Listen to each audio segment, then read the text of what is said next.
শাশুড়ি আমার অনেক মডার্ন, শাড়ির জায়গায় পরেন থ্রি পিস, কিন্তু তার এমন বৌমা চাই যে নাক অবধি ঘোমটা দিয়ে রাখবে। তাই প্রথম আমাকে দেখতে এসেই প্রশ্ন করেছিলেন, আচ্ছা ম্যাগি বাদে অন্য কিছু রান্না করতে পারো তো?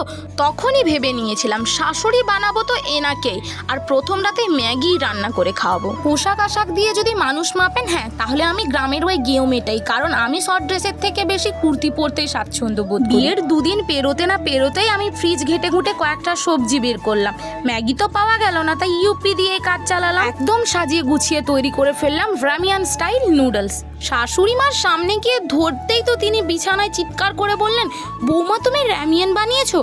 আমি তো ভেবেই অবাক, আমার মডার্ন শাশুড়ি র্যামিয়ানও জানে তাহলে? তারপর আরেকটু অবাক করে দিয়ে আমায় বললেন, বৌমা বিটিএসরা না এইরকমই রামেন খায়।